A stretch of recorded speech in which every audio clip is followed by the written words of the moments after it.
Hey everybody, and welcome back to my channel for this Tuesday morning, afternoon or evening across the world where you may be. I hope you're all doing well. And yesterday I watched a clip from a UK TV breakfast show called This Morning, and they were talking about child to parent violence. And as I'm not an expert, I'm not someone who's experienced it or someone who's did it to a parent, but the reason I'm doing this video is because the clip that was used was a mother talking about her child who is autistic and an ADHDer. And as an autistic woman, I felt it was important to cover this clip, which I will attach in the video description in the description box. And I thought I'd talk about what is child to parent violence and give my opinion as an autistic woman towards the end. So I'm going to read from the website Well Child and their description of what child to parent violence is. So it says there is currently no legal definition of child to parent violence, but it is usually constructed from other forms of domestic abuse. Typically, it is referred to as a pattern of physical, psychological, and emotional behaviour seen in children and adolescents who cannot regulate their feelings in other ways, or have a great need to gain control over their parents or carers. Violence from children can be shown in a variety of ways, including threats of violence, intimidation and sustaining a fear of violence, physical violence as in hitting, kicking, biting, spitting, verbal aggression, shouting, swearing and offensive language, emotional abuse, humiliating language, lying, withholding affection, threatening to run away, to hurt themselves and relentlessly pursuing parents around the home, financial abuse, stealing, destroying property and demanding expensive items. If a child you care for is behaving in these ways, it's likely that their behaviour will change also, and including your behaviour may change. This may include fearing for your physical safety, fear the child will hurt themselves, feel like you need to walk on eggshells in your own home, be worried about the consequences of not complying with demands, fear the child may hurt pets, property or other siblings, be worried about other people finding out and blaming you, be worried that services will think you're a bad parent and can't control your child, lie about or minimise the child's behaviour, have arguments with other people about the current situation, become increasingly anxious, depressed and socially withdrawn. So they are what the Well Child website is saying, and they've gone in to say that so it says most children with disabilities are no more violent or aggressive than any other child. However, some children may feel a lot of frustration related to their disability. This frustration may be shown through violence, aggression or self-harming behaviours such as banging their head or cutting their skin. The anger or frustration is usually reactive or impulsive in response to something that has happened to them, such as having a toy taken away. As children grow and develop more advanced language and social skills and planning ability, proactive or planned aggressive behaviour may become more common. Generally, there are four main functions of child to parent violence: to get attention, to get something tangible, to avoid doing something, or to get a sensory response. But there are other reasons why a child may become violent or aggressive, including frustration, unmet emotional and psychological needs, emotional overload, unidentified special educational needs or disabilities to gain control, to stop a situation from happening, to alert you that they need or want attention, they lack skills to problem solve or communicate effectively, to the ability to control impulses that they have not developed yet.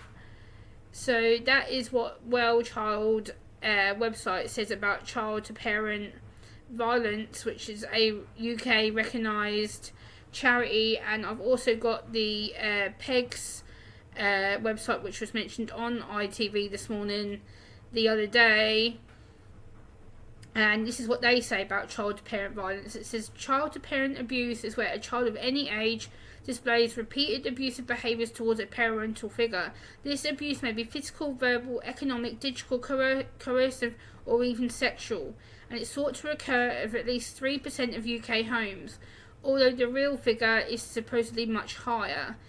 Child to parent abuse is not normal, challenging behaviour experienced by most parents. It causes parents to feel fearful, isolated and like they're treading on eggshells, forces them to leave their careers and changes their routine and lifestyle, and has a profound effect on their further family. So that's the definition from the PEGS charity website. So I do have my little script over here. I'm just going to reach over for it. There we go. So ITV this morning on Monday the 29th of September, child to parent abuse. The mother was renamed as Juliet. They also used a voice changer to not give her identity away and to keep her safe. And she was talking about her child with autism and ADHD who had been diagnosed earlier this year. So she was saying that her daughter was doing threats of, I want you to get in an accident and die, was throwing things at her, had broke her mother's finger, which is absolutely unacceptable. I am not condoning violence in any shape, size or form, or any kind of threats. It's not acceptable. But the things that I picked up from this episode was that she was calling her daughter a wild animal. That really did upset me and frustrate me somewhat, because I know that obviously there's a lot of children with disabilities or neurodiversity that could potentially be violent. I'm not saying that it's okay. I'm not saying it's right. I'm condemning it. Violence in any shape, form, whether it's intellectual, emotional, physical, sexual, mentally, financial, is bad. Real bad. It's not okay. It's not right, and it shouldn't be done. It shouldn't be happening to parents. Parents shouldn't feel like they're treading on eggshells for their children. Or young people, or young adults even, who may be doing this to their family or carers or people they are living with. And she says that she becomes more of a wild animal during her meltdowns. That I really disliked, because as an autistic woman myself, as someone who has autism, as someone who is not violent, I don't like the term wild animal or wild child, because I don't think that's right. I don't think it's right to define an autistic person as an animal. We're not animals, we're children, we're young people, we're adults. We go through stressful and sensory situations which make us feel really out of place and not accepted and not wanted in the world, and this world isn't built for us at the best of times. And then she goes on to say that her daughter was diagnosed with autism and ADHD earlier this year, and she's been unable to control her emotions or her perceptions around her. Again, that is a lot to take in. When you're diagnosed with a dual disability, being diagnosed with autism has probably overwhelmed her quite a lot already, and then now being told she's an ADHD on top of being autistic, she's having to process a lot of information. She's probably feeling really overwhelmed, really isolated, really frightened, quite scared, doesn't understand what being autistic or ADHD is, and there is a lot more support out there for that. I will link the National Autistic Society down below as well, who are the UK charity that could provide some support. And the two links that I've also talked about, I will link down below as well if you want to get some help and support for your children that are being violent, or you may come across someone who is being violent. And what I don't like also is that she says that people with autism and ADHD can't control emotions. That is technically not true.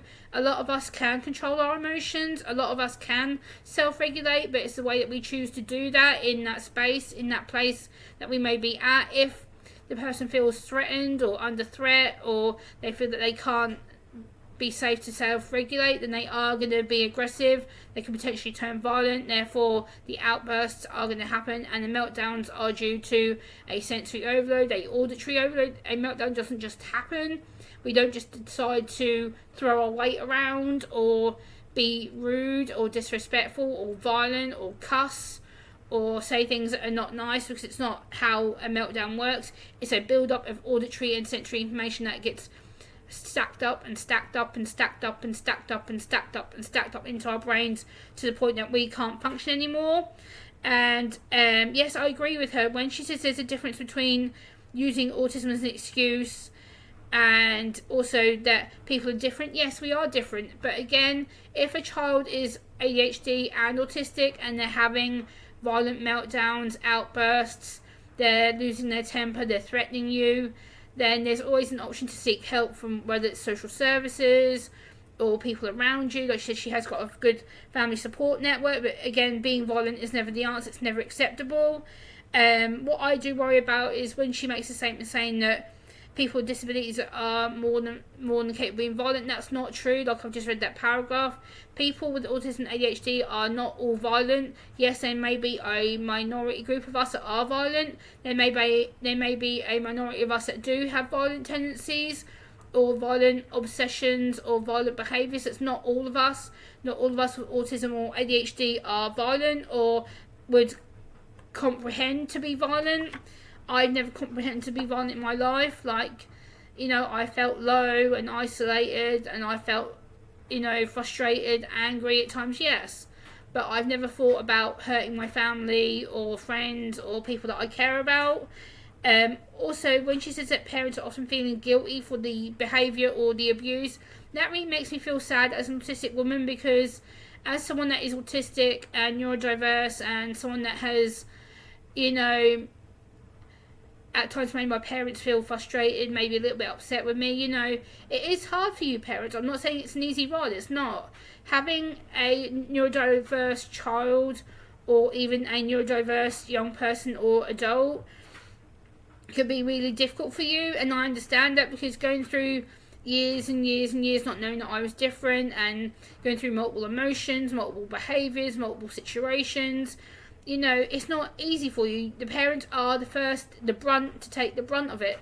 They are the first people on the scene that get the swearing, the shouting, the crying, the feeling out of place, the not knowing how to help the child that they live with, or the young person or the adult that they live with. But there is always help available, and also being an autistic person, I can speak on this from knowledge, because when you are autistic, it is very hard to process behaviours, emotions, thoughts, feelings, situations, environments. Like if I'm at a place that I don't feel comfortable, my anxiety starts to creep up. When my anxiety starts to creep up, I feel like I'm not wanted at a certain place, or I feel like I'm gonna panic, and then panic leads to being upset, and then upset leads to feeling like people are judging me, staring at me, labelling me, saying stuff about me, when in all fairness that probably isn't accurate. But again, this can cause really bad overloads. It can cause potentially a autistic or ADHD person to act out, or to be violent, or to melt down, or to socially withdraw.